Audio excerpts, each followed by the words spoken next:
Football উন্মাদনায় কাঁপছে দেশ, সেই উন্মাদনার রেশ চ্যানেল 24-এর পর্দায়।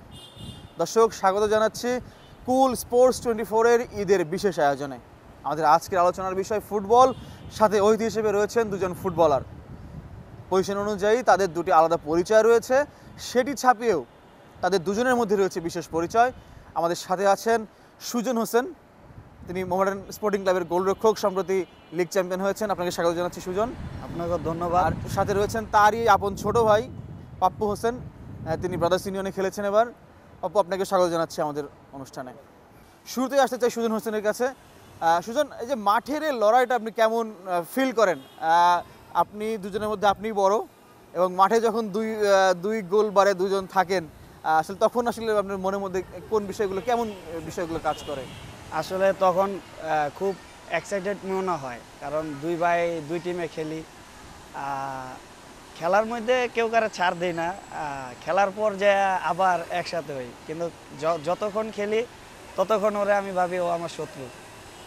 আচ্ছা, আর একই প্রশ্ন পাপুর কাছেও।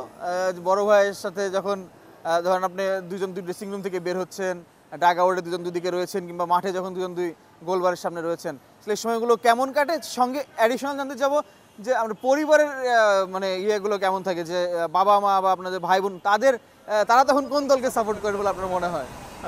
আমি একবার মাকে জিজ্ঞাসা করছিলাম বা বাবাকে, দুজনকে জিজ্ঞাসা করছিলাম যে ধরো আমার আর ভাইয়ার খেলা, তোমরা কার সাপোর্ট করবা? বল আমরা চাবো ম্যাচ ড্র হোক, তুই ওই যেন গোল না খাস, তোর বড় ভাই যেন গোল না খায়। তো ওনারা সবসময় মানে বাবা মা সবসময় তো ছেলেদের জন্য দোয়াই করে। তো ওনারা অন্তত এই ম্যাচটা একটু অন্যরকম ভাবে নেয়, যেন ম্যাচটা কেউ হারিয়ে বা জিতি, মানে এটা যেন না হয় আর কি। আপনাদের দুজনের ঈদ নিয়ে কোনো স্মৃতি আছে, যে ক্যাম্পে থাকা, ক্লাবের হোক বা ন্যাশনাল টিমের হোক? ন্যাশনাল টিমের গল্পটা আমরা একটু পরে হয়তো আসবো। মানে অন্য ভিন্ন কোনো স্মৃতি কি মনে পড়ছে সুজন আপনার? না, এরকম কোনো স্মৃতি নাই। ক্যাম্পে অন্তত ফুটবল খেলা ক্যাম্পে দুইজনে একসাথে করছি, সবসময় একসাথেই করা হয় বাসায়। ও, আপনার ক্লাব পর্যায়ে কখনো একসঙ্গে আপনাদের খেলা হয়নি? না, ক্যাম্পে থাকা হয়নি। তাহলে পায়োনিয়ারে কি আপনারা একসঙ্গে খেলেছিলেন কিনা? পাইনিয়ারে একসাথে খেলছি একই টিমে, তখন সবার নিচের লেভেল যেটা বলে পাইনিয়ার। মানে পেশাদার যুগে বিসিএল বিপিএল আসার পরে কখনো আপনারা একসঙ্গে খেলা হয়? এর এগেনস্টেই খেলা হয়েছে, বাট এক টিমে এখন পর্যন্ত হয় নাই। আর জাতীয় দলের ক্যাম্পে আপনারা ভুটান সফর করেছিলেন, সেই অভিজ্ঞতাটা আপনাদের, মানে এক ক্যাম্পে ছিল, সেই অভিজ্ঞতাটা কেমন ছিল? আসলে আমার লাইফের বেস্ট মোমেন্ট, যে আমরা দুই ভাই আর আমার মামার সাথে একসাথে ক্যাম্প করছি আর ড্রেসিং রুম শেয়ার করছি। আমার কাছে ওইটা সবচেয়ে বেশি মানে ভালো লাগার দিক। মামা অর্থাৎ আপনি সোহেল রানার কথা বলছেন, সোহেল রানা সিনিয়রের কথা বলছেন। আচ্ছা, আপনারা তাহলে নিঃসন্দেহে খুব ভালো সময় কেটেছে। পাপ্পুর কাছে আসতে চাই। পাপ্পু, আমি যেহেতু আপনাদের সঙ্গে যোগাযোগ হয়, যেহেতু জানি আপনারা দেশের বাড়ি, গ্রামের বাড়িতে গেলে, বিশেষ করে রাজবাড়িতে গেলে খুব ভালো কিছু মোমেন্ট কাটে। আপনার মুখ থেকে একটু যথেষ্ট জানতে চাই যে আপনারা ওই সময়টা কীভাবে কাটান, কী কী করেন? আসলে বাড়িতে গেলে আমি আর ভাই আগের থেকে সেট করে রাখি যে কোন দিন আমরা কোন প্রোগ্রাম করবো আর কি। আর ওইখানে গেলে আমাদের বাড়ি থেকে একটা ফেস্টিভ্যাল তৈরি হয়, আমাদের অন্য অন্য রিলেটিভ, আমার ফুফাতো ভাই বোন বা চাচাতো বোন বা কাজিন যারাই আছে, বা আমাদের ফুপুরা, চাচারা, চাচিরা সবাই আমাদের বাড়িতে আসে ফেস্টিভ্যালটা পালন করার জন্য। বিশেষ এটা শীতকালে বেশি সময়টা হয়ে থাকে, কারণ আমাদের লিগটা তখন একটু গ্যাপে থাকে আর কি। তো তখন ওই টাইমটা মেনলি আমরা ফ্রি পাই আর কি। তো ওইখানে গেলে মনে করেন বিশেষ একটা আয়োজন থাকে যে আমরা এক বছর আমরা আমাদের পুকুরের ভিতরে আমরা মাছ চাষ করি। তো ওইটার একটা উৎসব তৈরি হয়, সবাই এসে আমরা সবাই মাছ ধরে রাত্রে একটা পার্টি করি, বারবিকিউ পার্টি। তো ওইভাবেই আর কি আমাদের গ্রামে গেলে ফেস্টিভ্যালগুলো হয় আর কি। মাছ ধরাটাই আমি এটা ফোকাস করতে চাচ্ছিলাম, যে ওই মাছ ধরা নিয়ে আপনাদের দুজনেরই মনে হয় আমাদের ভালো আগ্রহ কোনো বেশি আর কি। স্মৃতি মনে আছে নাকি মাছ ধরা নিয়ে? এমন কোনো যে কি মাছ ধরতে গিয়েছেন, হয়তো পুকুরে হয়তো পড়ে গেছেন, বা কোনো বিশেষ ভালো লাগা মন্দ লাগা, এমন কোনো কিছু মনে পড়ছে দুজনের? আমি একবার মনে করেন শিং মাছের কাটার মনে বিষ থাকে আর কি। তো আমি সবসময় এটাকে আরেক ভয় পাই, তো ওই নামছিলাম, তো ওই কারণে একবার কাটা খাইছিলাম। এরপর আমি একটু কম নামি, ওর বেশি আগ্রহ, আমাদের বেশি। ও গেলে বাড়িতে গেলে মনে করেন বড়শি দিয়ে মাছ ধরে সবসময়, পুষ্করণে মাছ থাকুক আর না থাকুক, ও বড়শি ফালাবে বাড়িতে, যে ওর বেশি আগ্রহ আমার থেকে মাছ ধরার আর কি। মাছ ধরার প্রতি দুজনেরই বেশ আগ্রহ, সেখানে ভাইয়া আগে এগিয়ে আছেন। হোসেন, এটা জানতে চাবো, জাতীয় দলে ডাক পাওয়া সব ফুটবলারের জন্য একটা স্বপ্ন নিঃসন্দেহে। আমার জানা মতে আপনি দুজনের মধ্যে সম্ভবত পাপ্পু হোসেনই আগে ডাক পেয়েছিলেন। ভাই হিসেবে নিজে ডাক পাওয়ার আগে ছোট ভাই যখন ডাক পেলো, ওটা কতটা বেশি গর্বের মনে হচ্ছে আপনার কাছে? তখন আমার বন্ধু বান্ধব বা বড় ভাই সবাই আমাকে যখন বলতো, তখন আমি প্রাউড ফিল করতাম যে আমার আগে আমার ছোট ভাই ন্যাশনাল টিমে খেলছে। আর খুব আনন্দ হইতো যখন শুনি, এটা সবারই ইচ্ছা যে ন্যাশনাল টিমে খেলার বা ডাক পাওয়ার। তখন যখন শুনি যে ও ডাক পায়, তখন অনেক ভাল লাগে, আপনার আনন্দ পাই যে না, অন্তত এক ভাই ন্যাশনাল টিমে আছি। আর যেবার ভুটান সফরের কথা বলছিলাম, যেবার দুজন একসঙ্গে ডাক পেলেন, তখন তো ওই যে আগেই বললাম যে সবচেয়ে মানে আমার বেস্ট মুমেন্ট, যে দুই ভাই একসাথে ন্যাশনাল টিমে খেলা। আমার ইচ্ছা ছিল ও যখন 2019-এ আপনার হলো ন্যাশনাল টিমে কল পায়, ও আর মামা একটা ছবি ছাড়ছিল, মানে ন্যাশনাল টিমে ফার্স্ট পাপ্পুর। তা আমি ওই জায়গায় কমেন্ট করছি যে ইনশাল্লাহ একদিন আমি তোমাদের মাঝখানে আমি আসবো। ঠিক আল্লাহ হয়তো একটু লেট করে দিছে, কিন্তু দিছে জিনিসটা, আমাকে আল্লাহ পূরণ করে দিছে আমার স্বপ্ন। দর্শক, তাদের অনেক গল্প কিন্তু এখনো বাকি রয়েছে। পাপ্পু হোসেনের নামের কিছু রহস্য রয়েছে, রয়েছে আর অনেক স্মৃতি দুজনের। ছোট্ট একটা বিরতি নিচ্ছি, বিরতির পর ফিরে এসে বাকি গল্প শোনাবো।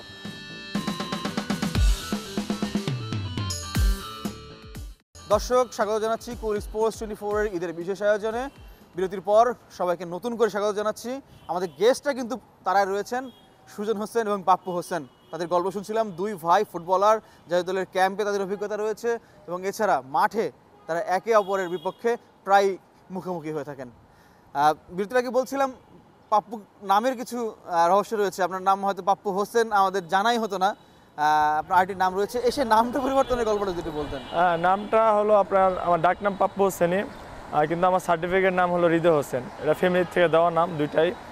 তো যখন আন্ডার 14 ট্রায়ালে যাই 2012 সালে, তো ওইখান থেকে মানে কোচটা সবাই পাপ্পু হোসেন নামই চিনত, ডাক নামটাতে চিনত। তো ওইখান থেকে পাপ্পু হোসেন নাম, মানে পাসপোর্ট তো আগে আপনার বিএফএফ থেকে করে দেওয়া হতো আমাদের, তো ওইখান থেকে ওনারাই পাপ্পু হোসেন যে নাম দিয়েছে, ওই থেকে আমার শুরু হয়েছে আর কি পাপ্পু হোসেন। সুজনের কাছে এবার একটু ফিরতে চাই। সুজন, এই যে আপনারা খেলাধুলা করছেন, আপনাদের একজন ছোট ভাই আছে, তিনিও খেলাধুলায় সম্পৃক্ত কিনা, বা আপনাদের দেখা দেখি আপনাদের অন্যান্য আত্মীয় স্বজন হতে পারে, চাচাতো ভাই বা অন্যান্য আত্মীয় স্বজন যারা, তারাও কি ফুটবলে আসলে আগ্রহী হয়ে উঠছে কিনা? আসলে যখন আমরা দুই ভাই মানে আপনার বাংলাদেশ প্রিমিয়ার লিগ খেলি, তখন আমার ছোট ভাইয়ের আগ্রহ ছিল যে ফুটবলার হবে। ও সেকেন্ড ডিভিশন পর্যন্ত খেলছে আপনার দিলকুশা টিমে। হঠাৎ আবার ও পড়ালেখায় একটু মনোযোগ বেশি হয়েছে, এই কারণে ফুটবল ছেড়ে এখন পড়ালেখায় মনোযোগ বেশি দিছে। এছাড়াও আমার এক ফুফাতো ভাই আছে যে আমাদের দেখা দেখি ফুটবলে যাত্রা করছে। দুজনই গোলরক্ষক কিনা, এই কাকতালীয় নাকি আপনার বেছে নেওয়ার কারণে পাপ্পুর বেছে নেওয়া? আমি যখন ফুটবল প্র্যাকটিস স্টার্ট করি, তখন আমি স্ট্রাইকার হিসাবে ফুটবল প্র্যাকটিস শুরু করি।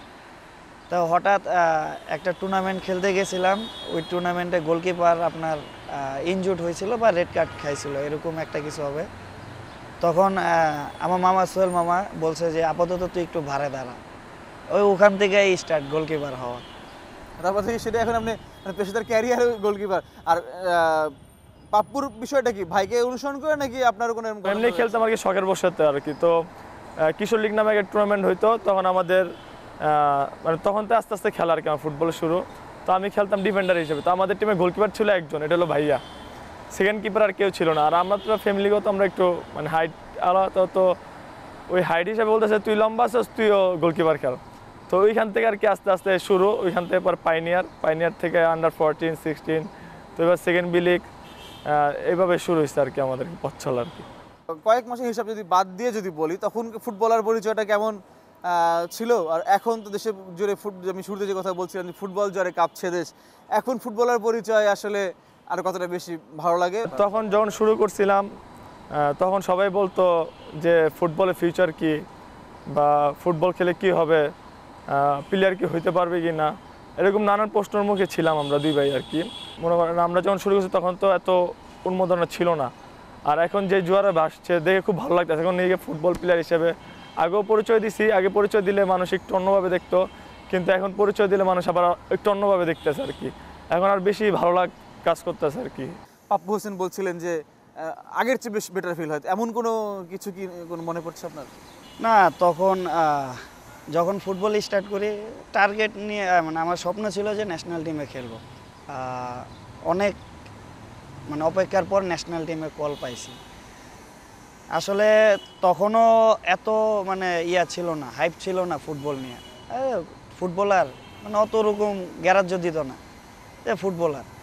আর এখন যে আপনার যত দিন যাচ্ছে এখন ফুটবলার শুনলে অনেক সম্মান দেয়, কারণ এখন ভালো করতেছে। আবার আপনার প্রবাসী ভালো ভালো প্লেয়ার আসতেছে, ফুটবল অনেক মানে ডেভেলপ করছে, এ কারণে হয়তো ফুটবলকেও অন্য চোখে দেখতেছে এখন। দর্শক, নিঃসন্দেহে ফুটবল নিয়ে আরও গল্প হবে, কারণ ফুটবল জ্বরেই এখন কাঁপছে দেশ। নিচ্ছি কুল স্পোর্টস 24 ঈদের বিশেষ আয়োজনে আরও একটা বিরতির পর ফিরে এসে বাকি গল্প।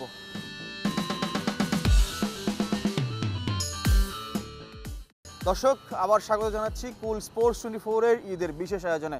আমাদের সঙ্গে রয়েছেন দুজন অতিথি, তারা দুই ভাই, তারা দুজনই গোলরক্ষক। অনেক গল্প হচ্ছিল, বাকি গল্পে আমরা আবার ফিরছি। সে ন্যাশনাল টিমের জার্সিতে হোক আর ক্লাবের জার্সিতে হোক, সাফল্যের মানে অনুভূতি দর্শকরা তো নিঃসন্দেহে as a footballer, as a player মাঠে থাকেন, আপনি কেমন লাগে? আসলে যে সাফল্য পায় সেই বোঝে যে সাফল্যটার কত মর্যাদা। আলহামদুলিল্লাহ 23 বছর পর লিগ শিরোপা জিতছে, আমিও এইখানে মানে সম্পৃক্ত আছি। এতে খুব ভালো লাগতেছে যে না, আমরা মোহামেডানটা একটা ইতিহাস লিখে দিয়ে গেলাম যে 23 বছর পর যে এমুক এমুক প্লেয়াররা চ্যাম্পিয়ন করে দিয়ে গেছে। আমি এই প্রসঙ্গে একটু পাপ্পুর কাছে জানতে চাই। পাপ্পু, আপনি একজন ইয়াং প্লেয়ার, এই যে প্রবাসী ফুটবলাররা অনেকে এসেছেন আরও আসার অপেক্ষায় আছেন, মাঠের পারফরমেন্স থেকে শুরু করে ওভারঅল যে কালচার, চারপাশ, মাঠের গ্যালারি, দর্শক সব কিছু মিলে কতটা আপনি প্রত্যাশা করছেন যে আসলে নতুন দিন বা আরও ভালো দিন সামনে আসবে? হামজা চৌধুরী, সুমিত সোম, ফাহিমুদুল, কিবা মিচেল যারা আসছে, ওদের জন্য মেইনলি আমাদের এত হাইপ উঠছে আর কি আমাদের ফুটবলে। তো আশা রাখি যে সামনে আরও ভালো ভালো প্লেয়ার পাবো আমরা প্রবাসী ফুটবল। এবং ওরা যেহেতু আসছে সেহেতু কিন্তু আমাদের লোকাল প্লেয়ার যারা আছে আমাদের কিন্তু একটা কম্পিটিশন তৈরি হইতেছে, যে ওরা তো মনে করেন পরীক্ষা দিয়ে আসতেছে, তো আমাদেরও কম্পিটিশন ধরে রাখতে হবে, কারণ আমাদেরও ভালো পারফরমেন্স করতে হবে, ওদের থেকে ভালো পারফরমেন্স করতে হবে, কারণ আমাদের ন্যাশনাল টিমে থাকতে হলে। আর দিন শেষে সবাই চায় নিজের দেশকে রিপ্রেজেন্ট করতে, তো যেহেতু আমাদের টার্গেট থাকবে লিগে সবাই ভালো পারফরমেন্স করারও, কারণ সামনে যে ফুটবল হাইপ তৈরি হয়েছে ওইটা ধরে রাখতে হলে সবারই ভালো করতে হবে, সবার যাওয়ার থেকে আরও ভালো করতে হবে। সুজন হোসেন, আপনার কাছে শেষ পর্যায়ে জানতে চাচ্ছি যে আসলে যখন আপনারা ছুটিতে মানে রাজবাড়িতে মানে খুব কমই যাওয়া হয়, যখন যান এলাকায় সবার সঙ্গে মেশেন, ফুটবলীয় আড্ডা জমে কিনা? আসলে যখন আমাদের দুই ভাইয়ের খেলা হয় তখন আমার এক চাচা আছে, ওনার দোকানে একটা টিভি আছে, তখন গ্রামের সবাই ওই টিভিতে খেলা দেখে যে আমরা দুই ভাই দুই টিমে, তখন আড্ডাটা খুব ভালো হয় মানে তখন। আর আমরা যখন দুই ভাই যাই, যারা জানে যে আমরা ফুটবল খেলি, ন্যাশনাল টিমে খেলি, আমরা যখন বাড়িতে যাই তখন সবাই এসে আমাদের সাথে আড্ডা দেয়, ফুটবলের বিষয়ে জিজ্ঞাসা করে বা আমরাও কেমন আছি বা ভবিষ্যতে প্ল্যান কি, মানে এইসব নিয়ে আড্ডা হয়। অ্যাজ এ গোলকিপার হিসেবে আরেকজন গোলকিপারের কাছ থেকে বা ভাইয়ের কাছ থেকে কোনো টিপস নেওয়া হয় কিনা? যখন আমার কাছে মনে হয় যে আমি কোনো একটা ভুল করছি বা এই গোলটা, যেমন গোলকিপার যেহেতু গোল কনসিড করতে হয়, তো আমি ওরা আবার ফোন দিয়ে জিজ্ঞেস করি যে ভাইয়া এই গোলটা কি দেখতে আমার কিছু করার ছিল কি না, বা আমি কী করলে আর বেটার করতে পারতাম। তেমন ও যখন মিস করে তখন আমি আবার ফোন দিই যে ভাইয়া এই গোলটা তো এইভাবে না হইলেও পারতো, তখন ও বলে সাজেশন নেওয়া হয়। ও যখন ডাউটে থাকে তখন আমাকে জিজ্ঞেস করে যে দেখতো বলটা কী করা উচিত ছিল আমার, তখন আমিও মাঠ থেকে উঠলে ধরুন যে একটা বাজে গোল খাইলাম, আমি সাথে সাথে উঠে গোলটাকে দেখার পর সাথে ওরা আবার ফোন দিই যে ভাইয়া দেখতো মানে এটা কী করলে ভালো হতো আর কি। পাপ্পু, আপনাকে ধন্যবাদ। সুজন, আপনাকেও ধন্যবাদ আমাদের সাথে থাকার জন্য। দর্শক, ফুটবল নিয়ে আলোচনা হলো, সুজন এবং পাপ্পু দুই ভাইয়ের গল্পটাও শোনা হলো। ফুটবল জ্বরে কাঁপছে বাংলাদেশ, সে জ্বরটা অব্যাহত থাকুক, দেশে ফুটবল নিয়ে আরও আলোচনা হোক এবং ফুটবলাররা মাঠের পারফরমেন্সে দর্শকদেরকে সন্তুষ্ট করুক, সে অপেক্ষায় রেখে শেষ করছি আজকের মতো কুল স্পোর্টস 24 ঈদের বিশেষ আয়োজন। ধন্যবাদ সবাইকে সাথে থাকার জন্য।